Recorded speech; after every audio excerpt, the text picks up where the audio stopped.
Bueno, muy buenos días a todas y todos los presentes. Un cálido saludo a quienes nos acompañan el día de hoy, jueves 10 de julio, desde las diversas regiones del país. Le damos la más cordial bienvenida a una nueva edición de nuestro ciclo de conferencias virtuales denominado Jueves de Integridad Pública, un espacio dedicado a la reflexión y el intercambio de conocimientos sobre los temas más relevantes para fortalecer una cultura de integridad en la gestión pública. A través de estas sesiones buscamos no solo generar conciencia sobre la importancia de la ética, la integridad y la transparencia, sino también proporcionar herramientas prácticas que contribuyan a la construcción de instituciones más íntegras y confiables. Mi nombre es Domenico Gamboa y es un honor para mí moderar esta importante conferencia titulada La defensa del interés general en el diseño e implementación de políticas públicas, que tiene como objetivo el de brindar un marco conceptual y práctico para comprender, analizar y aplicar el principio de interés general en la gestión pública, orientándolo a la toma de decisiones hacia el bien común, fortaleciendo la integridad institucional y mejorando la confianza ciudadana en el Estado. Antes de proceder con el bloque académico, quisiera transmitir un mensaje de agradecimiento en nombre de la ingeniera Lorenza García Sarria, directora general del Centro de Estudios en Justicia y Derechos Humanos, quien expresa su sincero reconocimiento por la valiosa participación de todos los asistentes a este evento. A continuación, daremos inicio al bloque académico, en primer lugar mencionando que nuestro ponente invitado contará con 70 minutos para desarrollar su ponencia y al finalizar daremos paso a una breve ronda de preguntas. De ser el caso y deseen realizar alguna, pueden escribirnos a través de la ventana de preguntas y respuestas de nuestra plataforma. En segundo lugar, se informa que para obtener la certificación correspondiente por su participación en la presente actividad, será requisito contar con un mínimo del 90% de permanencia en la sesión virtual. Acto seguido, y para iniciar esta conferencia, tengo el placer de presentar al señor Carlos Mario Velarde Bazán, quien es un destacado experto en gestión pública con una sólida formación académica y una vasta experiencia en el sector. Egresado de la Pontificia Universidad Católica del Perú, donde tuvo su licenciatura en filosofía y ha complementado su formación con estudios de maestría en filosofía en la misma institución. En el ámbito profesional, ha ocupado cargos relevantes en diversas instituciones del Estado peruano, como el de director de la Escuela Nacional de Administración Pública de Servir, desarrollando proyectos de colaboración con agencias de cooperación y entes rectores de políticas públicas para desarrollar cursos y programas de especialización. También ha sido coordinador de los programas de especialización en integridad y lucha contra la corrupción en el Ministerio de Justicia y Derechos Humanos, donde también participó en la elaboración del primer modelo de integridad institucional y en la evaluación de su implementación con la Oficina de Integridad y Lucha contra la Corrupción del MINJUS. Así también ha desarrollado diferentes consultorías para la cooperación alemana del desarrollo, para la Agencia de los Estados Unidos para el Desarrollo Internacional, entre otras entidades, siempre en busca de la promoción de la ética y la integridad como valor fundamental para el desarrollo. Actualmente se desempeña como director 2 de la Oficina de Integridad de la Secretaría General del Ministerio de la Mujer y Poblaciones Vulnerables. En esta ocasión nos brindará su conocimiento y experiencia sobre el tema de la defensa del interés general en el diseño e implementación de políticas públicas.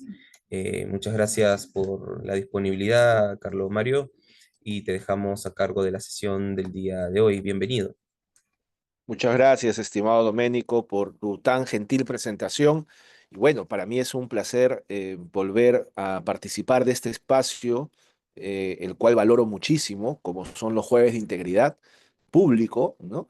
Y que, como bien sabemos, tiene una larga data, ¿no? Esta actividad de los jueves de integridad los comenzamos a promover desde el año 2013 en el MINJUS, primero de manera interna y ahora ya con tu liderazgo y el Centro de Estudios Doménico, de manera abierta para todos los colegas que se conectan cada jueves para reflexionar con nosotros sobre estos temas tan importantes de la integridad pública. Así que no quiero desaprovechar, estimado Doménico, también para felicitarte por este bonito trabajo que vienes haciendo. Y bueno, el día de hoy quisiera yo hacer una presentación sobre la defensa del interés general en el diseño de las políticas públicas, ¿no? Y bueno, va a ser una presentación el día de hoy más teórica, ¿no? Porque cuando nosotros nos relacionamos con el concepto de integridad público, vamos a notar siempre que este concepto, ¿no?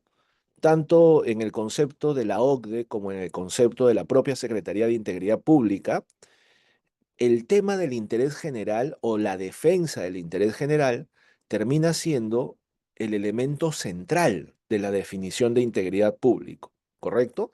Entonces, la gran pregunta es, ¿qué es el interés general? O sea, ¿cómo comprendemos el interés general siendo este el concepto central, ¿no? O el elemento central de la definición de integridad pública, ¿no?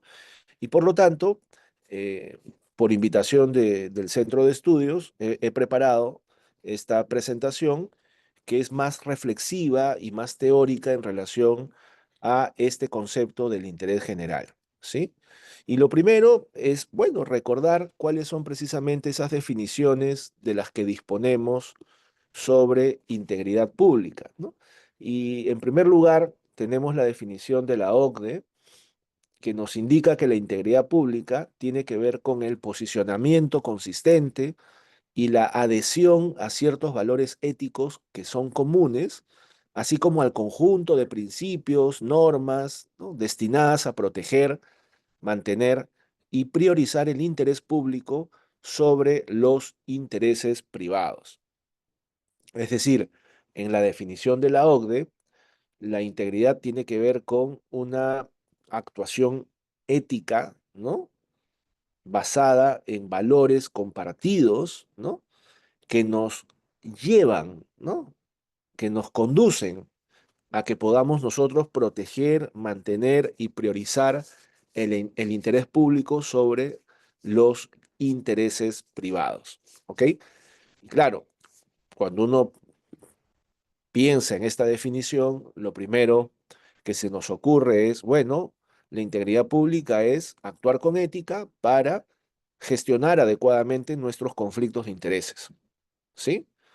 O sea, es, digamos, la interpretación más rápida, más inmediata que podemos hacer de esta definición, ¿no? Actuación ética para gestionar adecuadamente nuestros conflictos de intereses, de tal manera que siempre estemos dispuestos a defender el interés público sobre nuestros intereses privados. Y de la misma manera, en nuestro Estado, la Secretaría de Integridad Pública ha también definido la integridad como eh, la actuación coherente, ¿no?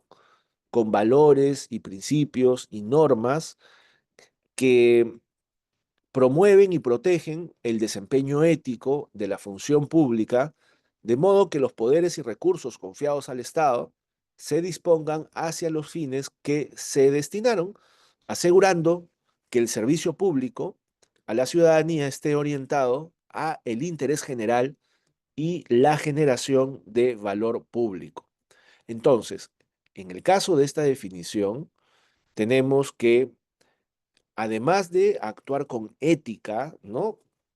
Sobre la base de los principios y normas de la ética pública, ¿no? Nosotros podamos hacer un buen uso de los recursos públicos, asegurando un servicio a la ciudadanía basado en el interés general y en la generación de valor público.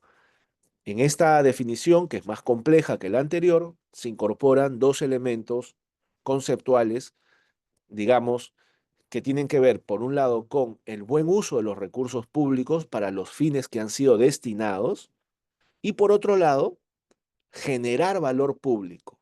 No basta con, no basta con generar servicios, no basta con defender el interés general, sino que al mismo tiempo se necesita generar valor público poder, para poder precisamente actuar y cumplir con los estándares de integridad en nuestro Estado, ¿no? Entonces, ambas definiciones, como ustedes pueden notar, estimados colegas y estimadas colegas, tienen que ver con la defensa del interés general, ¿no? Una actuación íntegra está asociada, sin lugar a dudas, con la defensa del interés general. Lo que marca la diferencia en nuestra actuación como servidores y servidoras públicos es cuán capacitados estamos para defender el interés general por encima de nuestros propios intereses. Ese es el elemento clave. Y no es fácil. No es fácil porque todos tenemos intereses en la vida, ¿no es cierto? Todos tenemos intereses personales, familiares, económicos, amicales, políticos, religiosos, ¿no? Tenemos diversos intereses que forman parte de nuestra vida y por supuesto queremos satisfacer nuestros intereses, qué duda cabe, ¿no? Pero cuando ingresamos a la función pública, cuando ingresamos a trabajar en el Estado, lo hacemos porque nos comprometemos a trabajar por otros, nos comprometemos a trabajar por nuestro país, por nuestra nación y por los ciudadanos y ciudadanas que la conforman. Ese es el compromiso implícito y explícito que hacemos cuando entramos a trabajar al Estado. Y eso exige de nosotros una actitud muy distinta, muy distinta, muy diferente respecto de otras profesiones, digamos, ¿no? Porque exige que nosotros, durante nuestra jornada laboral, durante el ejercicio de nuestras funciones, seamos capaces de poner a un costadito nuestros intereses personales para poder defender el interés general, para poder defender el interés público. ¿Y qué es esto? ¿Qué es el interés general?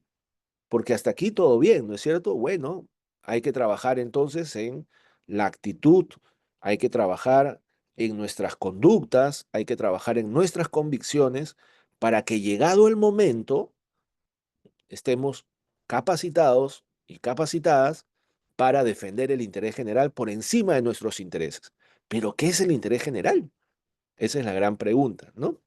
Y aunque hay, por supuesto, ya algunas, digamos, ya hay algunas alternativas de respuesta ante esta pregunta de qué es el interés general, de todas maneras hemos querido eh, entregarnos en esta sesión a una revisión teórica e histórica también del interés general o el interés público, ¿no? Y entonces quisiera yo compartir ahora con ustedes esta mirada histórica sobre cómo se construye este concepto del interés general que aparece en nuestras definiciones sobre integridad pública. Y entonces, claro, lo primero que quisiera compartir con ustedes es esta perspectiva clásica, ¿no? Que nos viene desde la antigüedad, especialmente desde la cultura griega, ¿no? Y para los griegos, hace más de 2500 años atrás, filósofos como Platón y Aristóteles fueron quizás los primeros quienes en su teoría política y en su teoría moral desarrollaron esta idea del interés general, ¿no? Claro, no bajo el término de interés general, pero sí bajo el término del bien común de la polis, de la ciudad, del Estado, ¿no? Y en la República, ¿no? Este gran diálogo platónico, quizás uno de los diálogos más centrales de toda la filosofía de Platón, de todos los diálogos que escribió Platón, que fueron muchos, Platón concibe una sociedad justa donde cada clase, ¿no? Es decir, cada grupo de personas que forman parte de la sociedad, gobernantes, guerreros, productores, artesanos inclusive, ¿no? Cumple su función propia en beneficio de todos y de todas, ¿no? De modo que la felicidad individual se alcanza contribuyendo al bienestar colectivo. Entonces, lo que nos indica Platón en este hermoso texto de la República es que cuando encontramos la finalidad, ¿no? Cuando encontramos el objetivo o el propósito de cada una de las actividades que desempeñamos en la vida social y lo hacemos bien, no solamente nos satisfacemos a nosotros mismos, no solamente nos satisfacemos en términos de tener mayor rentabilidad, mayor ganancia, ¿no? Este, o de encontrar satisfacción por las actividades desarrolladas con excelencia, ¿no? Sino que cuando hacemos las cosas bien en cada ámbito y en cada actividad de la vida social, contribuimos a ese bienestar colectivo que al mismo tiempo rebota en la posibilidad de que podamos lograr una vida plena, una vida feliz, ¿no es cierto? Es decir, el bien común, por lo tanto, es un bien circular, es un bien circular en la perspectiva platónica. ¿Qué quiere decir esto? Quiere decir que en la medida en que yo hago mis actividades con excelencia y con compromiso, contribuyo al bienestar colectivo. Y ese bienestar colectivo, esa comunidad fortalecida por cada una de las actividades y acciones desempeñadas por los ciudadanos y ciudadanas, redunda o se revierte en mí como oportunidad para poder lograr una vida plena, una vida feliz.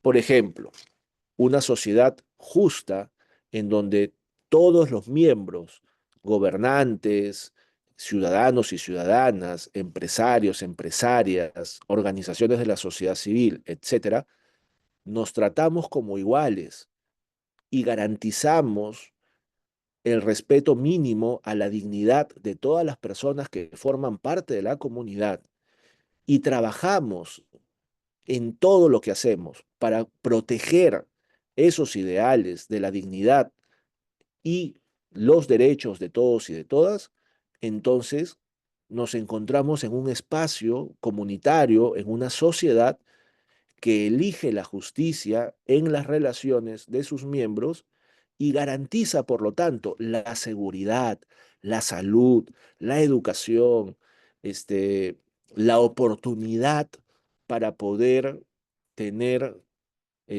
una vida económica satisfactoria, entre otros muchos aspectos fundamentales de la vida. ¿Se dan cuenta? Por lo tanto, el bien común es un bien circular. En la medida en que cada uno se compromete a hacer las cosas de una manera excelente, contribuye a la vida social, a la vida colectiva, y esta vida colectiva genera las condiciones necesarias y suficientes para el desarrollo del individuo en esa perspectiva de lograr una vida plena. De la misma manera, Aristóteles, ¿no? Este otro gran filósofo griego, alumno de Platón, que luego se distancia de él porque encuentra otra perspectiva filosófica, decía que todas las ciencias, precisamente, todas las artes, ¿no? Todas las actividades humanas tienen un bien o una finalidad. Y la más alta de todas las ciencias, de todas las actividades, decía Platón, de todas las actividades que podemos llevar a cabo, la más elevada es la ciencia de la política, es la actividad política. ¿Y qué significa la actividad política? No estamos hablando de la política partidaria, no estamos hablando de necesariamente pertenecer a una organización política, sino que Aristóteles se refiere a la política como el involucramiento, el trabajo y el compromiso de las personas por su comunidad, por su sociedad, por su Estado. Eso es. Es decir, la política es el compromiso que todo ciudadano y ciudadana asume para que su comunidad sea una buena comunidad, una comunidad en donde todos podamos nuevamente reconocernos como miembros plenos con los mismos derechos y estableciendo relaciones justas entre todos los miembros que forman parte de la comunidad. Eso es la política, trabajar por la comunidad, por el bienestar colectivo. Y en ese sentido, Aristóteles decía que el bien fundamental de la política, la finalidad, ¿no?, de la política es la justicia, ¿no es cierto? Es la justicia.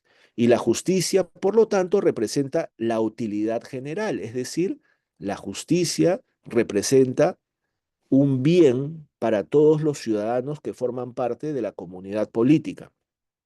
De modo que en el bien principal, ¿no? El bien fundamental, la finalidad de la política es el interés general o el bien común. En otras palabras, el bien de la política termina siendo la justicia y el interés general, por lo tanto, o el bien común, es lograr que al interior de la comunidad hayan relaciones justas, que podamos tratarnos nuevamente todos y todas como ciudadanos con plenos derechos y, por supuesto, también haciendo un uso pleno de nuestros deberes para con la comunidad y con los demás. En ese sentido, el interés general en el mundo clásico se construye a partir de este ideal de trabajar por la polis, por la comunidad, por la sociedad, para lograr que ésta sea un espacio de relaciones justas de todos y todas quienes forman parte en la comunidad. Si nos vamos al medioevo, digamos, ¿no?, la perspectiva medieval asume alguna de estas ideas, algunas de estas perspectivas teóricas clásicas, y entonces Santo Tomás de Aquino, que es uno de los filósofos más importantes de este tiempo, ¿no?, define la ley de la siguiente manera, ¿no? Dice, una ordenación de la razón al bien común promulgada por quien tiene a su cargo el cuidado de la comunidad, ¿sí? Es decir, la ley,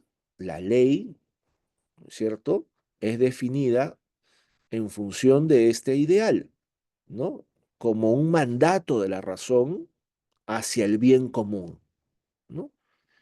¿Y quién promulga esta ley? La promulga quien tiene a su cargo el cuidado de la comunidad.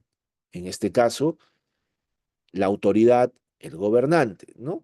Por lo tanto, toda autoridad legítima debía orientar sus normas y sus acciones al bienestar de la colectividad. Para Tomás de Aquino, en ese sentido, el Estado existe por y para el bien común, la educación virtuosa de la humanidad y la consecución de una vida social acorde al plan divino. Acordémonos que en el medioevo se traslada, digamos, ¿no? Se traslada la visión de la vida política comunitaria hacia una visión más, digamos, jerárquica, ¿no?, basada en el seguimiento a la cultura cristiana, ¿no? El medioevo es un tiempo de la historia teocéntrica basada fundamentalmente en la centralidad de la Iglesia católica, ¿no?, específicamente, y del mundo cristiano, y por lo tanto la sociedad se organiza de una manera mucho más jerarquizada, mucho más vertical, y en ese sentido, Tomás de Aquino, siendo parte de esta cultura cristiana jerarquizada, establece el bien común como un mandato de la razón que lo ejecuta el gobernante para ponerse en la línea de lo que se establece en el plan divino, ¿no es cierto?, en el plan cristiano, ¿no? Pero nuevamente, en este caso, el bien común, si bien es definido por un gobernante, se basa en la capacidad de quienes forman parte de esta comunidad de tener una vida virtuosa, de tener una vida plena, según los ideales del mundo cristiano. Entonces, nuevamente, el bien común está relacionado, o en este caso, el interés general está relacionado a cumplir con el propósito establecido eh, por una sociedad idealizada en el mundo cristiano, ¿sí? Y ya entrando a la perspectiva moderna, ¿no? Por supuesto, ya luego ustedes van a poder leer el PowerPoint con mayor calma y van a poder profundizar un poquito más en estos conceptos que estoy yo comentando de manera un poco rápida. En la perspectiva moderna tenemos tres autores fundamentales que teorizan este, estas primeras, o mejor dicho, ¿no? Establecen estas primeras teorías sobre el bien común o el interés general. El primero es Hobbes, y Hobbes es bien interesante porque ustedes, muchos de ustedes seguramente han leído a Hobbes en sus carreras, ¿no? Sobre todo el gran libro, el Leviatán, ¿no? La teoría general del Estado. Los individuos, dice Hobbes, y este es la parte central de su teoría política, ¿no? Le temen a la guerra de todos contra todos, ¿no? Y esto es lo que representa para Hobbes el estado de naturaleza, ¿no? El estado de naturaleza, el estado de naturaleza es un estado en el que no hay norma, no hay ley, no hay autoridad, y en ese estado de naturaleza, dice Hobbes, los ciudadanos están expuestos a entrar en una guerra permanente de todos contra todos, ¿no? Y si eso ocurre, vamos a llegar a un punto en el cual vamos a desaparecer como especie, ¿sí? Vamos a desaparecer como especie porque nos vamos a matar indefinidamente hasta que quede solamente un grupo reducido, los más fuertes, y este grupo reducido no va a poderle hacer frente a otras amenazas más desafiantes, eh, y por lo tanto vamos a desaparecer como especie. Y Hobbes en ese sentido tenía una gran intuición, ¿no? Porque lo que ha determinado nuestra evolución humana, sobre todo como Homo sapiens, ¿no? En relación a otras especies de homínidos, como los neandertales, por ejemplo, es nuestra capacidad para trabajar de manera colectiva, ¿no? Nuestra especie humana ha sobrevivido todos estos miles de años porque hemos sido capaces de trabajar de manera colectiva, de organizarnos y de poder respaldarnos entre todos y entre todas para poder lograr protegernos de las amenazas externas, grandes animales más capacitados para hacer daño, ¿no? Más capacitados para hacer daño. Eh, y nosotros hemos superado esas grandes amenazas, el clima, el tiempo severo, en fin, trabajando de manera colectiva, organizándonos como comunidad, ¿no? Entonces, en esta perspectiva, Hobbes sí tenía una intuición bien interesante. Decía, si llegamos a ese estado de naturaleza en el que vamos a batallar todos contra todos, vamos a desaparecer. Por lo tanto, ese temor a la extinción de la especie lo lleva a Hobbes a proponer, ¿no? A proponer su teoría política basada en el otorgamiento, ¿no? De una parte de la libertad de los ciudadanos a un soberano a cambio de seguridad y de orden, ¿no? El Leviatán, este gran, este, este gran monstruo mítico antiguo, ¿no? Que representaba al Estado, por lo tanto, encarna el interés general entendido como la preservación de la vida y la paz de la comunidad. Para Hobbes, el interés general es poder mantenernos como especie, poder continuar sobreviviendo en un estado mínimo de paz, de tal manera que eso pueda permitir la preservación de la vida. ¿Se dan cuenta? Por lo cual cedemos una parte de nuestra libertad, que es el uso de la fuerza, el uso de la violencia, para que únicamente sea el Estado, el gran Leviatán, el que haga uso de esta fuerza legítima para mantener el orden y la paz y de esa manera preservar a la especie. Eso es el interés general en la perspectiva de Hobbes. En la perspectiva de Locke, que es otro gran filósofo de la época, ¿no? Él propuso precisamente un contrato social mucho más liberal, ¿no? En donde establece que el gobierno existe únicamente para proteger los derechos naturales de las personas.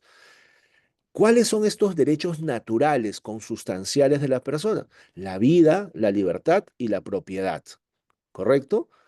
Este, y además, dice Locke, el Estado, además de asegurar estos derechos naturales, también existe para promover el bien público.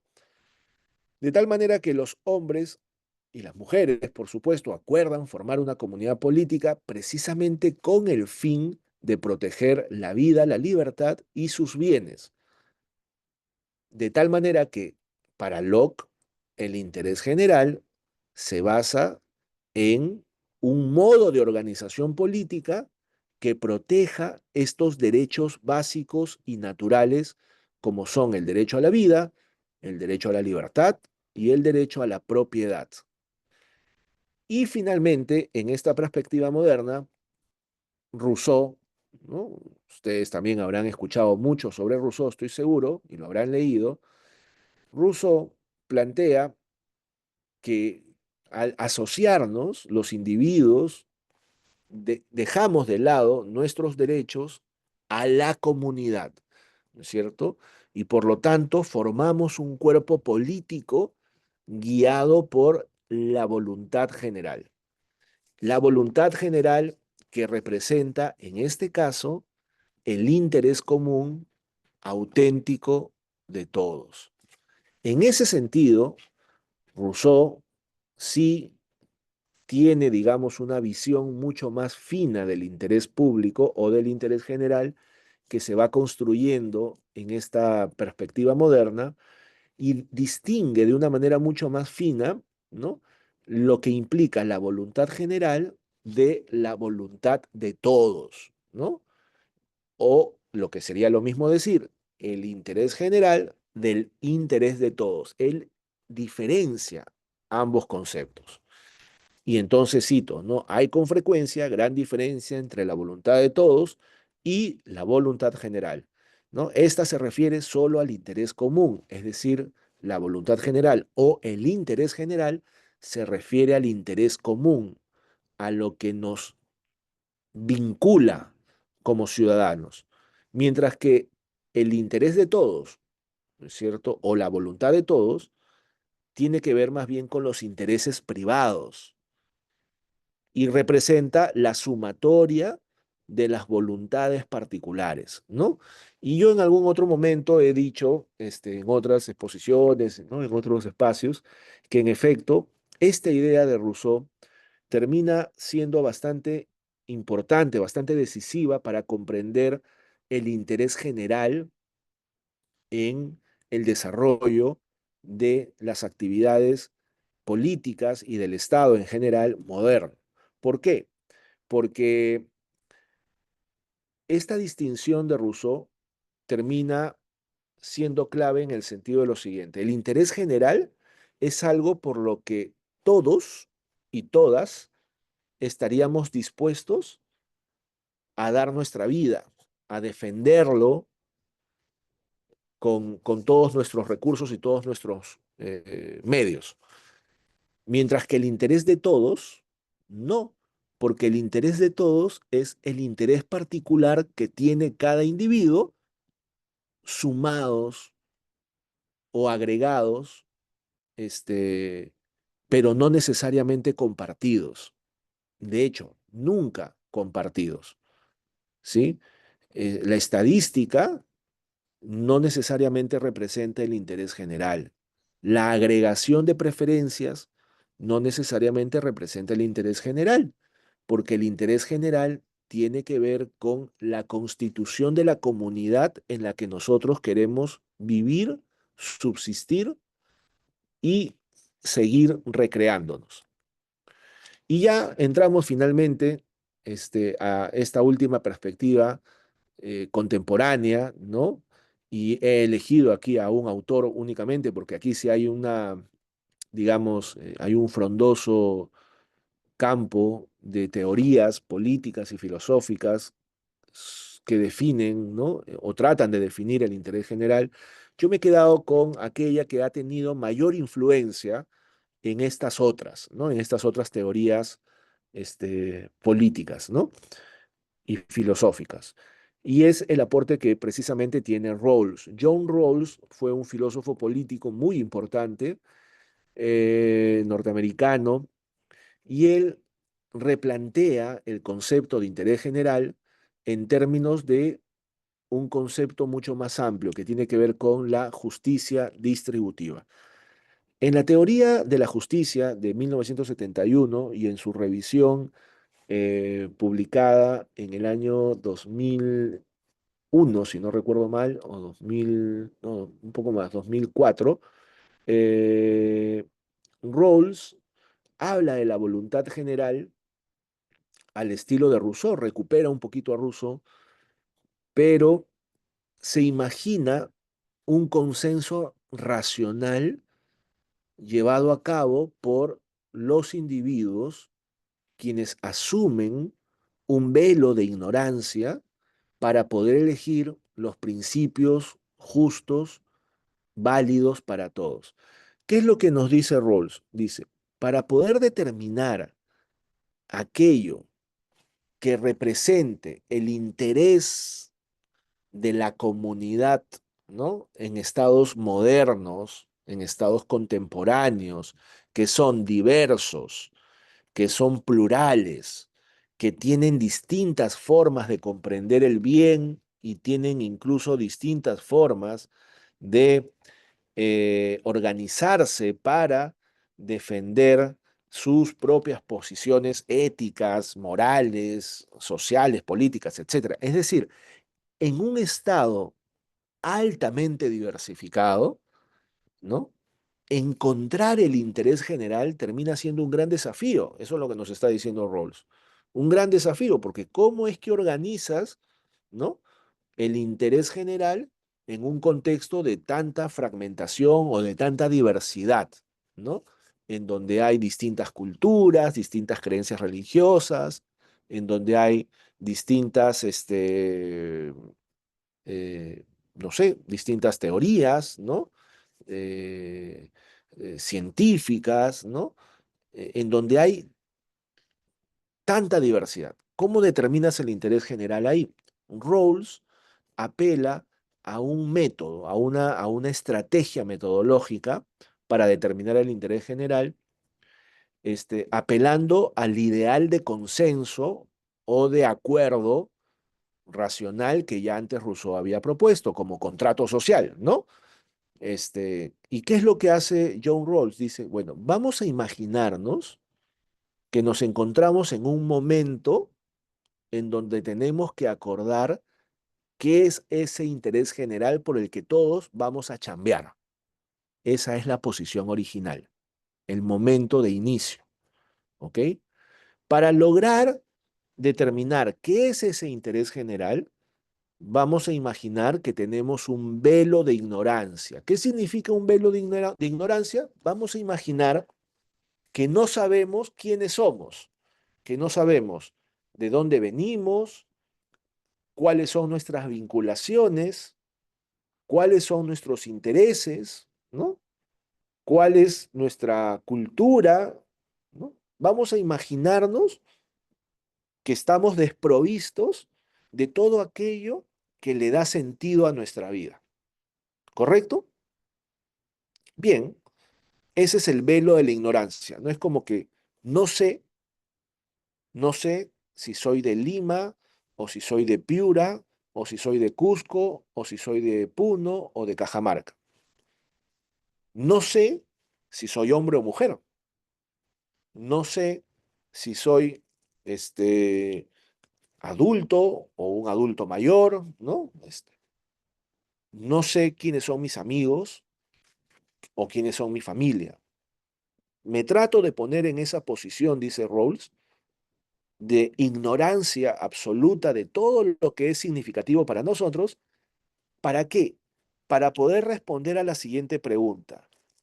Si no sabes quién eres, de dónde vienes y con quiénes compartes tu vida, ¿qué es lo que tú elegirías en esa situación?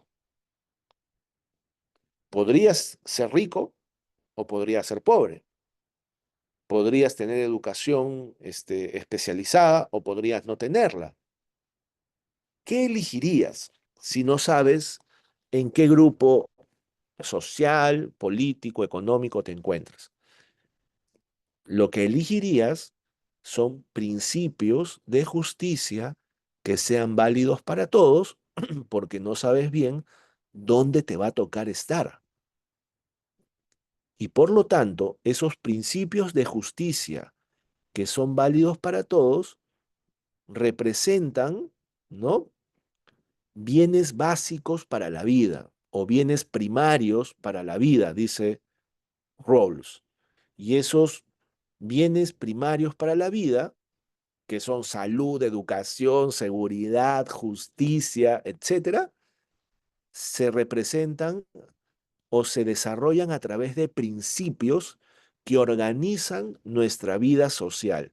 Pero esos principios son y deberían ser siempre basados en este criterio de justicia válido para todos, de tal manera que no haya favorecidos o desfavorecidos, aunque eso siempre va a ser una posibilidad y el mismo Rawls lo admite y luego lo vamos a ver.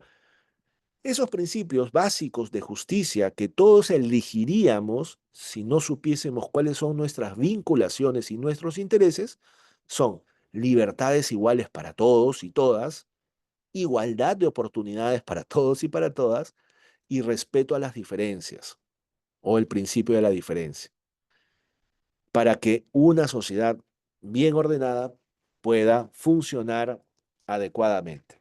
¿Sí? De tal manera que el interés general para Rawls podría entenderse algo así como asegurar esas condiciones de justicia que beneficien especialmente, y eso sí lo dice Rawls, a los más desfavorecidos. ¿Y por qué? Porque Rawls admite que siempre en una sociedad van a haber personas más favorecidas que otras o personas menos favorecidas que otras, como ustedes lo quieran plantear. Y por lo tanto, la sociedad, desde una perspectiva de justicia, debe beneficiar especialmente a aquellos que han sido menos favorecidos, porque el desfavorecimiento social o económico, dice Rawls, no tiene que ver con una elección. Nadie elige ser desfavorecido, sino que tiene que ver más bien con las condiciones que se establecen en la propia dinámica social, ¿no?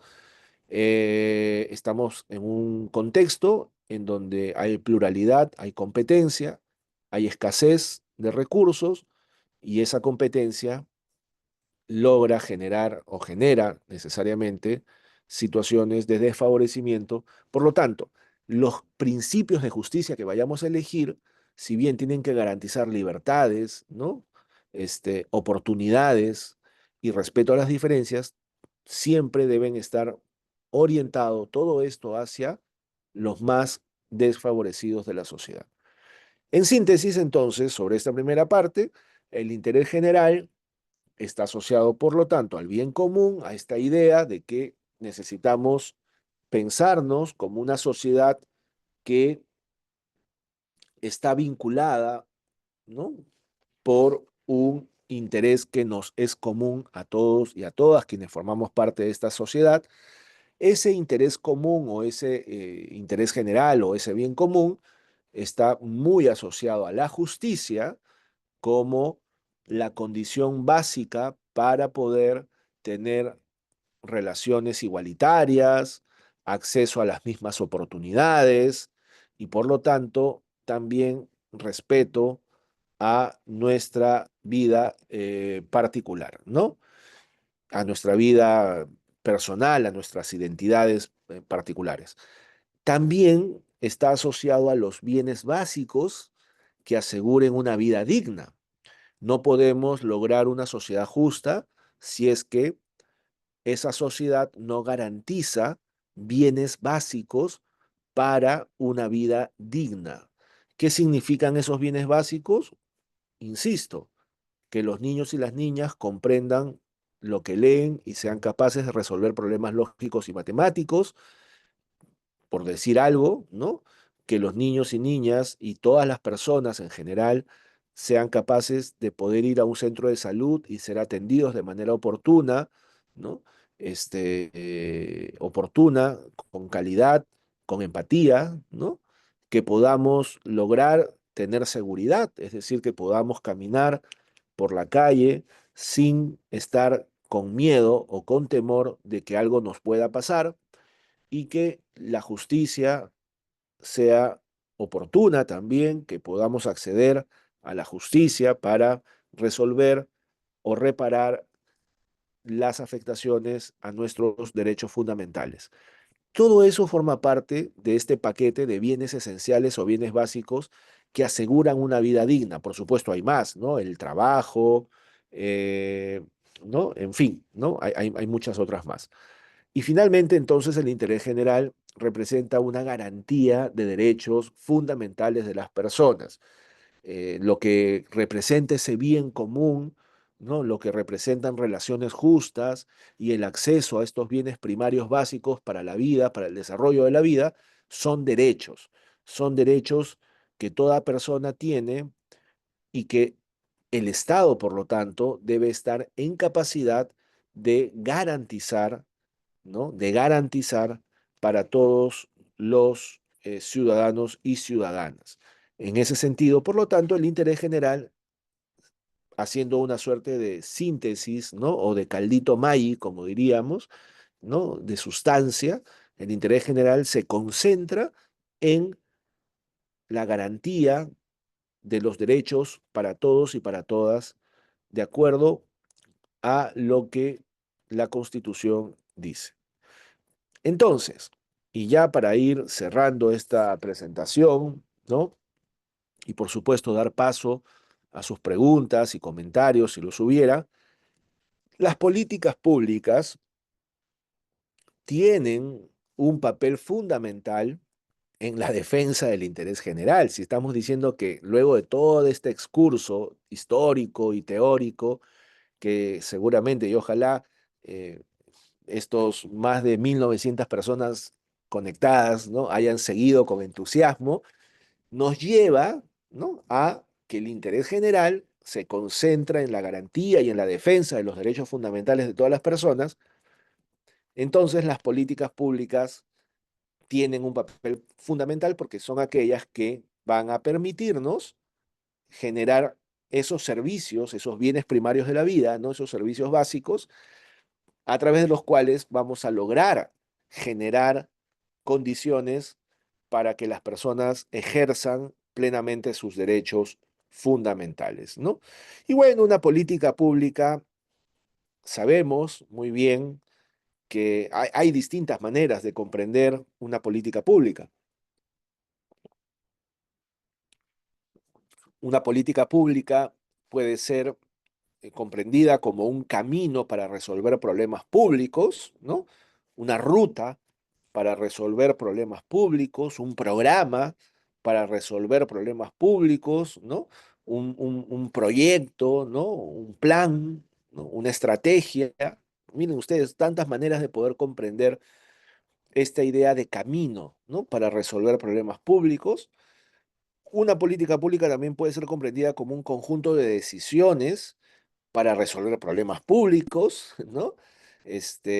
También una política pública puede ser entendida como una norma o un conjunto de normas que buscan resolver un problema público y todo lo anterior para ampliar el goce de los derechos fundamentales. Es decir, una política pública podría ser un camino, un conjunto de decisiones o un conjunto de normas y o un conjunto de normas y todo esto para resolver problemas públicos y garantizar nuestros derechos fundamentales. No se olviden, la política pública no tiene sentido si no resuelve un problema de interés general y al mismo tiempo garantiza los derechos de las personas. Y la metodología básica y general para poder desarrollar por lo tanto, o para poder diseñar una política pública, está pues asociada a, primero, identificar el problema. No hay una política si no hay un problema público identificado, ¿no? Y el problema se identifica investigando, diagnosticando, recopilando información, recopilando datos, ¿no? Que nos permitan comprender precisamente las características y la magnitud del problema público que queremos resolver. También parte de este momento de identificación del problema está asociado a la consulta de las partes interesadas, ¿no? Cómo involucrar a los actores, a los ciudadanos, a las organizaciones de la sociedad civil, al sector privado, entre otros, para obtener distintas perspectivas en relación a precisamente problema público, ¿sí? Luego tenemos un segundo momento de formulación de alternativas, lo cual está relacionado con poder, pues, identificar las opciones que tenemos, ¿no? Para desarrollar la política, para desarrollar ese camino o ese conjunto de decisiones que vamos a tomar, eh, cuáles son esas opciones de las que disponemos, ¿no? Y luego, con esas opciones, y más adelante vamos a ver elegir la mejor opción, ¿no? Hay distintas formas de obtener alternativas para construir ese camino de decisión que nos permita resolver el problema público, ¿no? El brainstorming, por ejemplo, ¿no? Esta lluvia de ideas, ¿no? Esta tormenta de ideas, como dicen los anglosajones, que nos permitan encontrar algunas posibles soluciones, ¿no? Haciendo listas, ¿no? De posibles enfoques, de posibles estrategias, evaluando preliminarmente la viabilidad, la eficacia de cada una de ellas, ¿no? Y haciendo, por supuesto, siempre comparaciones, ¿no? Entre las alternativas que tenemos para saber cuáles son los costos, cuáles son los beneficios, cuáles son los posibles impactos y poder elegir la mejor alternativa, ¿no? La mejor alternativa para resolver ese problema público que nos permitan expander el goce de los derechos fundamentales de las personas, ¿no? Por ejemplo, es importante para poder elegir la mejor alternativa tener criterios de selección claros, ¿no? Que puedan ser medibles, que puedan evaluarse de manera bastante eficaz, eficiente y sobre todo teniendo muy presente la viabilidad política de la alternativa, ¿no? Porque a veces elegimos las mejores alternativas, pero que no se condicen necesariamente con el clima político o con la perspectiva política de la entidad que tiene que ejecutar esa política, ¿no? Entonces, todas esas son variables muy importantes que debemos tomar en cuenta para elegir la mejor alternativa. Consultar, deliberar, involucrar a los tomadores de decisiones, a las partes interesadas, como ya lo mencioné al inicio, para discutir las posibles opciones y tratar de incluso elegir la mejor alternativa con ellos, ¿no? Si yo voy a regular una política de salud en las redes primarias de salud, las partes interesadas son farmacéuticas o laboratorios que ofrecen servicios a las redes primarias para poder tener suministros de medicinas, ¿no? Adecuados, pero también los usuarios, quienes van a atenderse a estas redes de salud primarias para saber cuáles son sus opiniones, su satisfacción como usuario, ¿no? Qué alternativas ellos propondrían, ¿no? A veces escuchar a los usuarios termina siendo la mejor alternativa para elegir la mejor alternativa, ¿sí? Y finalmente tomar la decisión, ¿no? Cuando tomamos la decisión de la mejor alternativa para solucionar el problema, definimos la política y la definimos haciendo un diseño de esa ruta, de ese camino que queremos desarrollar para poder implementarla y poderla ejecutar de manera adecuada.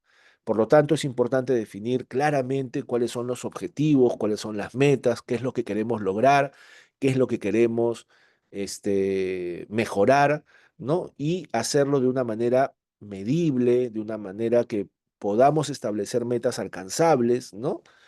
Planificando adecuadamente nuestros recursos, de tal manera que podamos incorporar siempre una perspectiva de, digamos, de eficiencia y de eficacia al mismo tiempo, ¿no?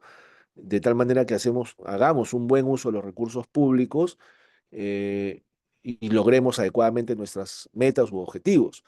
Y estableciendo estrategias de implementación para desarrollar adecuadamente los programas, los cronogramas de trabajo, las estrategias de implementación, entre otros. Luego viene la implementación de la política, en donde se asignan las responsabilidades, se desarrollan capacidades. A veces pensamos que la política tiene que ver, su implementación tiene que ver con su publicación, ¿no? Una directiva, una norma, ¿no? Una guía.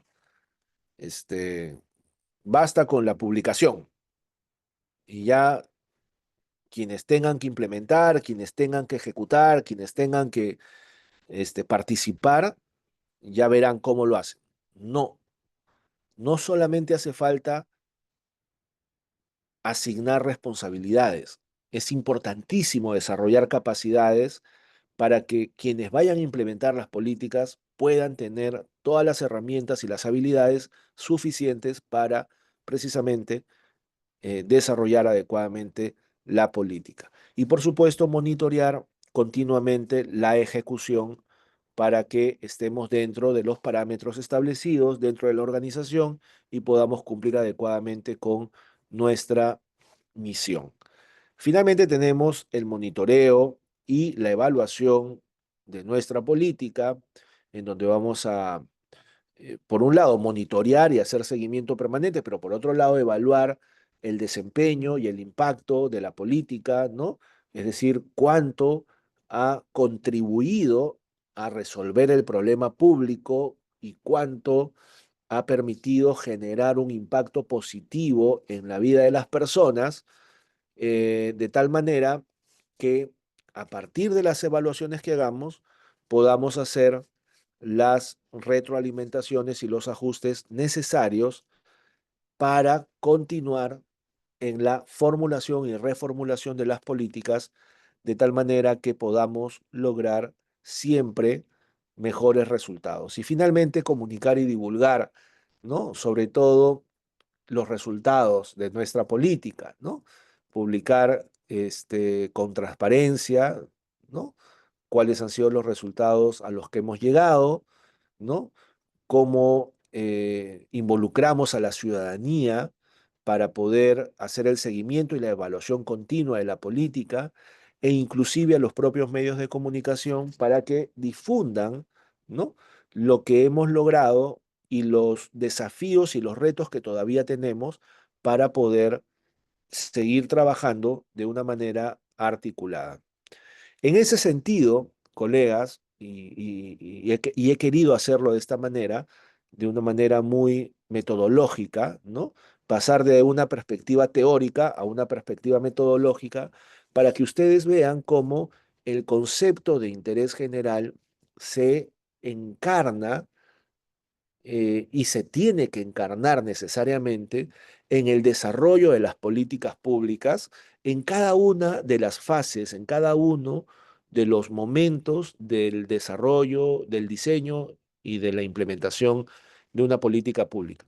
Porque las políticas públicas que garantizan el interés general son muchas y de muchas formas. Tenemos políticas de integridad, la Política Nacional de Integridad y Lucha contra la Corrupción todavía vigente hasta que se apruebe la nueva política. Tenemos políticas económicas diversas, ¿no? Muchas políticas económicas, este, políticas sociales, ¿no? Que permiten atender las necesidades de las poblaciones precisamente más desfavorecidas en nuestro país, ¿no? Las poblaciones vulnerables de nuestro país, eh, la atención a los adultos mayores, la atención a los niños y las niñas y las adolescentes que están en situación de violencia, la atención a mujeres que todavía atraviesan por situaciones de violencia o discriminación, grupos identitarios que todavía son discriminados por su identidad personal, por su identidad sexual, por su identidad cultural, por su identidad de género, ¿no? Entonces, hay hay muchos grupos de ciudadanos que están en una situación de vulnerabilidad y por lo tanto necesitamos políticas sociales que atiendan a esas poblaciones de manera específica. Todas las políticas que desarrolla el Estado, todas en general, tienen como principal objetivo, como principal meta, defender el interés general. Ese es el fin o el core del negocio de los que estamos en la administración pública, diseñando, implementando acciones, estrategias para promover una sociedad más justa, y esa es nuestra misión, ¿no? Diseñar políticas que garanticen que todas las personas gocen de sus derechos y logren una vida plena. Si no hacemos esto, si no logramos esto, entonces nuestras políticas no van a ser efectivas porque no vamos a poner en el centro el interés general. Muchísimas gracias y entonces quedo yo ahora atento, estimado Doménico, a sus preguntas o comentarios. Excelente, muchas gracias, Carlos Mario. En primer lugar, mis felicitaciones y también, por supuesto, el agradecimiento para con tu persona por la disponibilidad y disposición que has tenido de estar nuevamente en nuestro ciclo de conferencias virtuales Jueves de Integridad Pública. Para iniciar, se habla un poco con la primera pregunta que tenemos del participante es, indica, ¿no? Si es que esta política muy basada en el interés general o bien común, ¿por qué no se llega a materializar del todo dentro de las propias entidades públicas o la propia realidad social, ¿no? ¿Cuál crees que es justamente la causa del que no se materialice las políticas con la finalidad de buscar el bien común?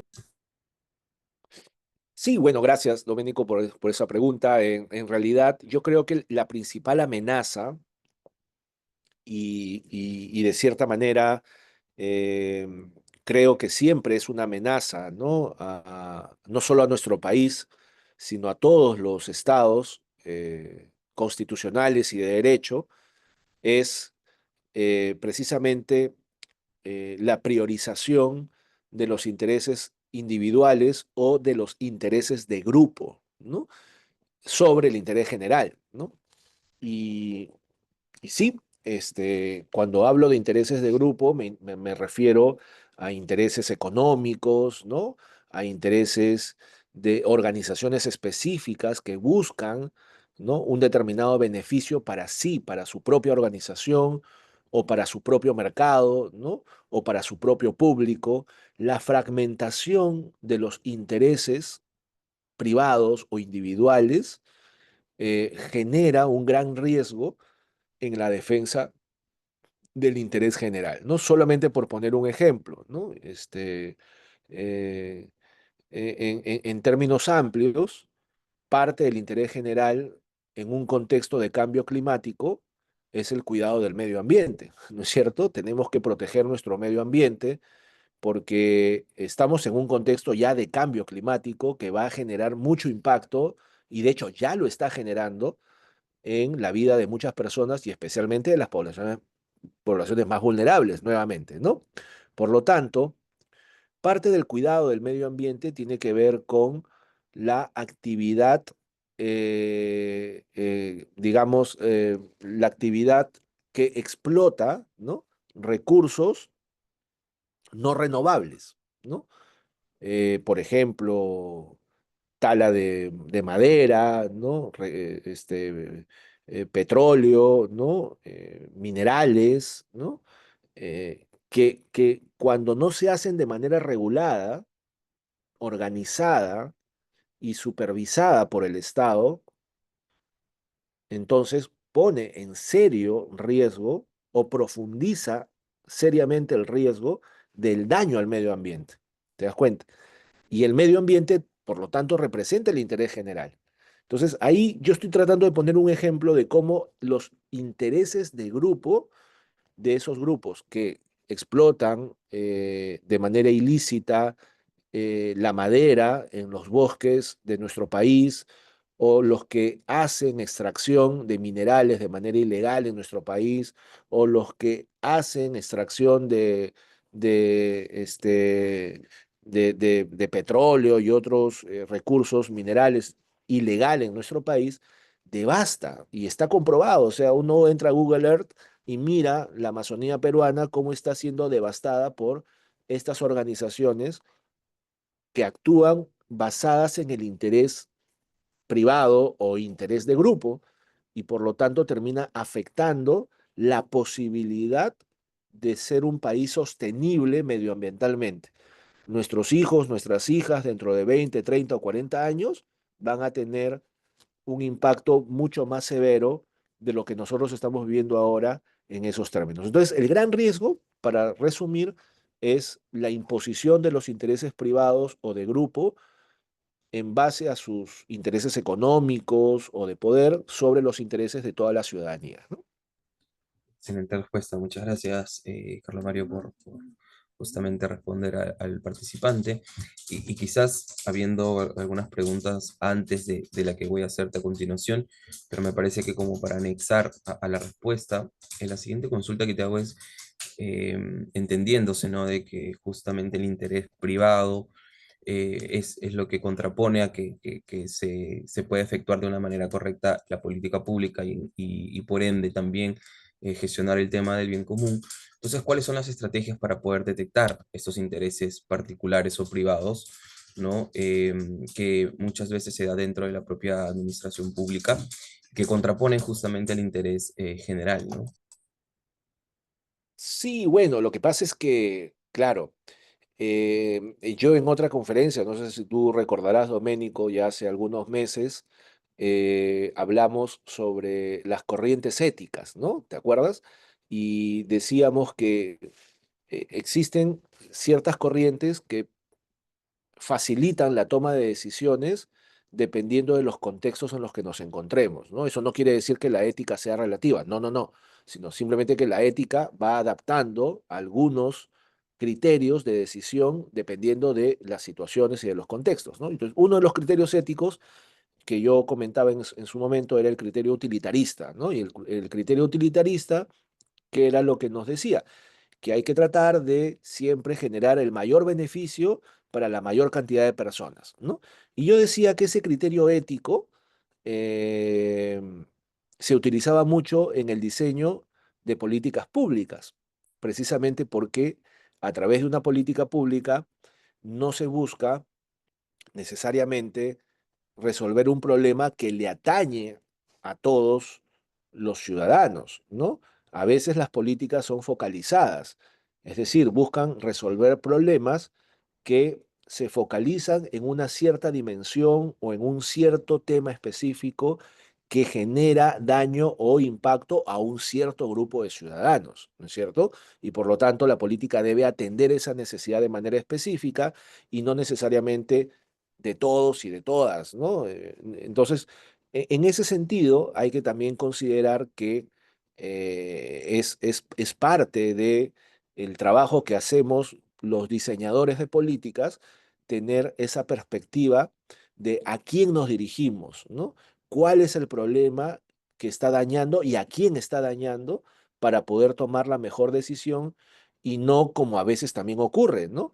Que no hacemos el análisis de esta forma y hacemos análisis más genéricos por un tema de tiempo o por un tema de recursos o de cualquier otra índole, y terminamos como que haciendo una política de, eh, como disparando, ¿no? Como disparando una acción o una actividad para que de manera tentativa resuelva el problema, ¿no? Y a ver si lo resuelve, ¿no? Y entonces eso tampoco ayuda, eso tampoco permite precisamente ser efectivos en las decisiones que queremos y que debemos tomar en el diseño y en la implementación de políticas públicas, ¿no?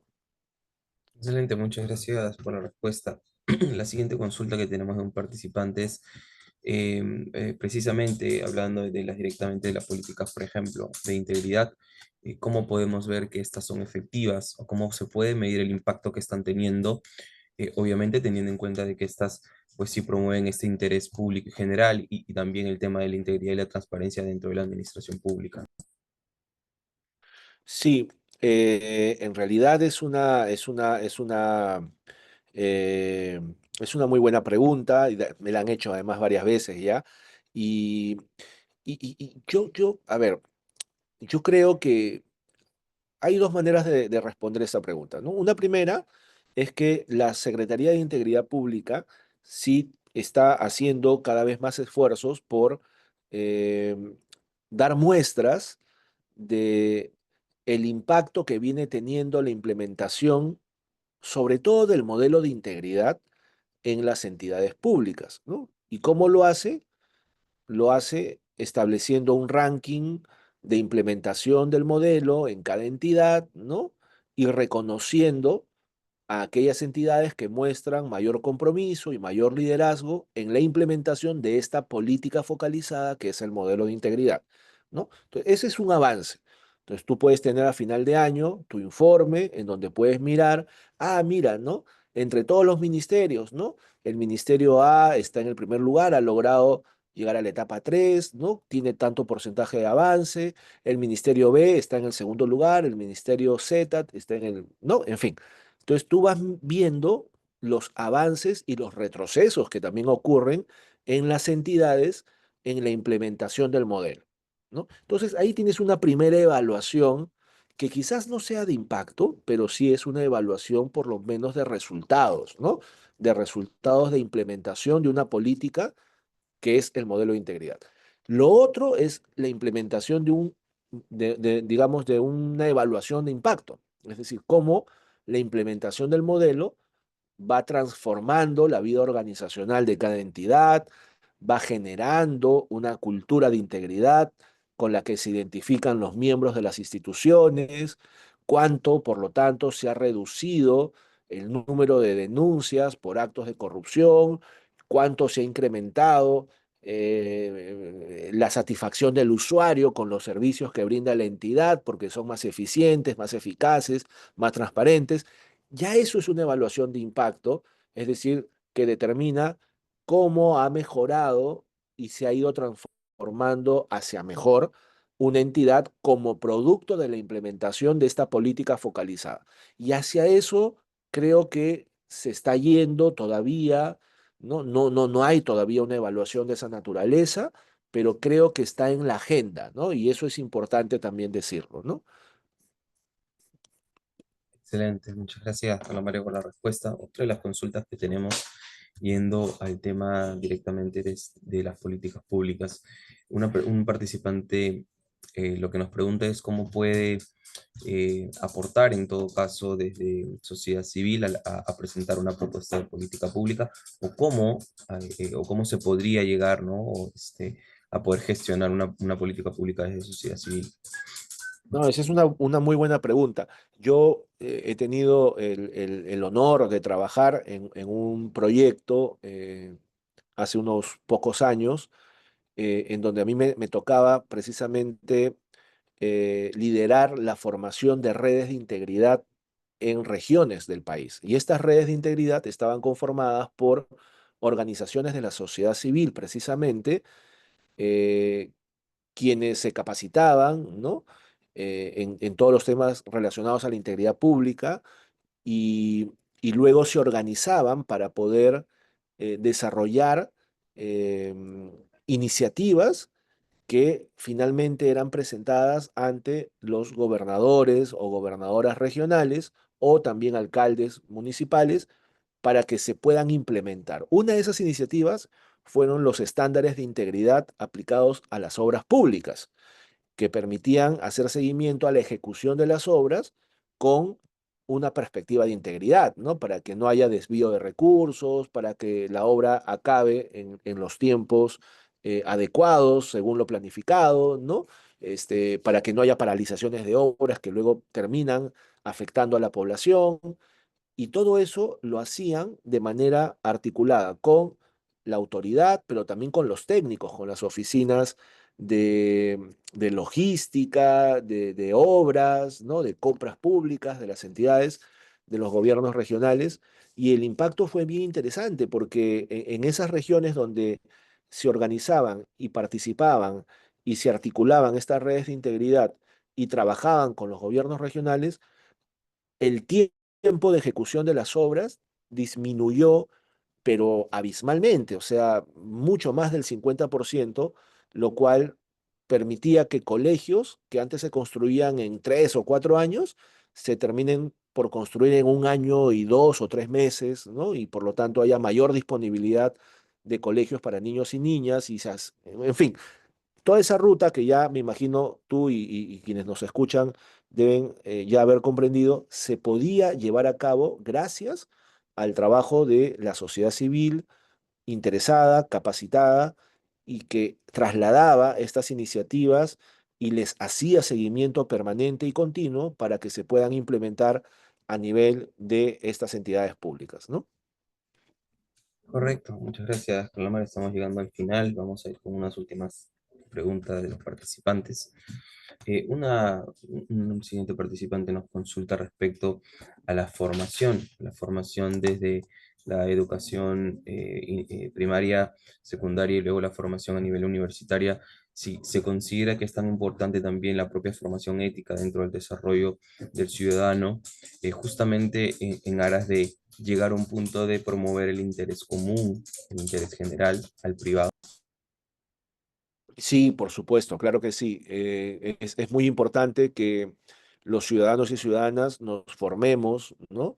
Nos capacitemos, que podamos participar permanentemente de estos espacios, por ejemplo, que organiza el centro de estudio, que son abiertos, son gratuitos, ¿no? Son para todos los ciudadanos y ciudadanas, no solamente para los servidores públicos, porque cuando nos capacitamos, estamos más habilitados para poder compartir con otros precisamente nuestras convicciones, nuestros intereses por el bien común, ¿no? Y también convencer a otros de que la mejor forma de salir adelante como país es trabajando todos y todas por ese ideal del interés general, ¿no? Entonces, hay que estar capacitados, hay que siempre tener la posibilidad de participar de estos espacios para poder alentar y poder compartir con otros esto que nosotros vamos aprendiendo y que vamos reflexionando en espacios como este, ¿no? Por supuesto, ¿no? Así que hay que alentar siempre la capacitación para todas las personas, para todos los ciudadanos y ciudadanas y, por supuesto, también para nuestros servidores y servidoras del Estado. Porque mientras más capacitados estemos, vamos a poder defender mejor nuestros derechos y vamos a promover mejor una cultura de integridad en nuestro país, ¿no? Excelente, muchas gracias, Carlos Mario. Para finalizar, tenemos una última consulta respecto a, en primer lugar, brindando una opinión sobre la política de integridad, en la cual para este participante indica que no presenta una consistencia adecuada, no es muy convincente, y pregunta a su propia opinión cuáles serían las estrategias y acciones que deben implementarse, ¿no? En un entorno institucional, ¿no? Para que esta política realmente sea convincente o pueda implementarse a nivel nacional, que se entiende de qué se hace, ¿no? Pero a nivel nacional y que realmente sea efectiva para promover tanto la integridad como la transparencia en las entidades públicas, en la administración pública en sí, mejorando también el tema ¿no? de este interés que habías comentado. Sí, bueno, en realidad, claro, yo creo que si bien se ha avanzado mucho, igual tenemos todavía muchos desafíos, ¿no? Para poder seguir avanzando en la constitución de una cultura de integridad, ¿no? Todavía hay desafíos, todavía hay retos que debemos tener presentes para precisamente ir tras ellos, ¿no? El principal reto es el de lograr que, por ejemplo, las oficinas de integridad, ¿no? Que existen en las entidades públicas, eh, se queden únicamente en la perspectiva de la implementación de la política focalizada de integridad, que es el modelo de integridad. las oficinas de integridad tienen que hacer eso, pero además y fundamentalmente tienen que ser una agencia orientadora permanente dentro de la organización sobre buenas prácticas, sobre resolución de conflictos de intereses, sobre debida diligencia, ¿no? Orientar la toma de decisiones de la alta dirección para que estas decisiones siempre sean con una perspectiva de integridad, ¿no? Con una perspectiva de defensa del interés general, ¿no? Esa es la labor principal de una oficina de integridad, orientar permanentemente a la entidad y a sus miembros para que puedan siempre decidir pensando en el interés general. Y por supuesto, articularnos más, ¿no? O sea, necesitamos más espacios en donde podamos compartir más y mejor las buenas prácticas que se vienen llevando a cabo en muchas oficinas de integridad a nivel nacional, eh, por dos cosas. Primero, para fortalecer nuestras propias prácticas a partir de lo que los demás van haciendo, ¿no? O sea, uno puede copiar lo bueno y debe copiar lo bueno, pero para poder copiar lo bueno tienes que generar el espacio donde se puedan compartir esas buenas prácticas. Y lo segundo, para poder alentar a otras entidades a que implementen sus oficinas de integridad, sus unidades funcionales de integridad, porque todavía, digamos, en la última evaluación del ICP han sido evaluadas 400 entidades a nivel nacional, pero solamente en nuestro país hay más de 1.800 municipalidades, ¿no? Entonces, estamos hablando de un universo de entidades públicas que es todavía muy amplio y al que todavía se necesita alcanzar con la implementación del enfoque de integridad a través de una unidad funcional o de una oficina de integridad y que permitan, digamos, a través de estas, generar esas buenas prácticas que fomenten la cultura de integridad. Todo esto es un proceso, pero para que el proceso se desarrolle hay que gatillarlo, hay que generar las condiciones y ese es el reto ahorita, ¿no? Ese es el reto más importante a nivel de la ejecución de la política de integridad y específicamente del modelo de integridad. Excelente, Carlos Mario, muchas gracias por esa última respuesta. Sin más, agradecerte nuevamente también por la disposición y disponibilidad que has tenido para poder participar en los jueves de integridad pública. Agradecerte también por ello. Agradecer a las más de 1.900 personas conectadas hasta este momento.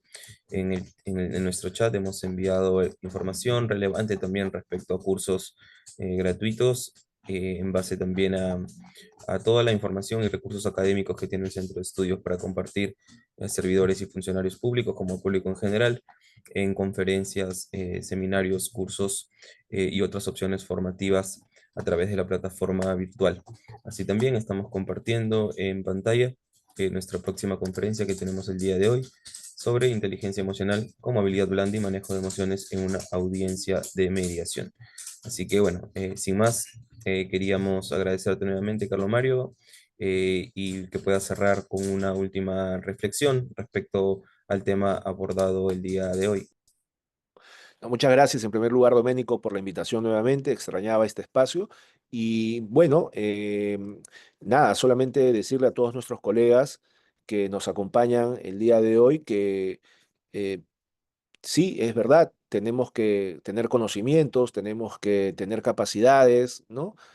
Hay que incrementar esas capacidades para poder difundir mejor esta cultura de integridad, ¿no? Y esta defensa del interés general a la que todos aspiramos, que todos queremos, pero lo más importante es tener la convicción, es creérnosla de que como país podemos lograr ser un país íntegro, un país con ética, un país que defiende el interés de todos y de todas y sobre todo de las poblaciones más vulnerables. Eso es lo que hay que creer y hay que actuar bajo esa convicción.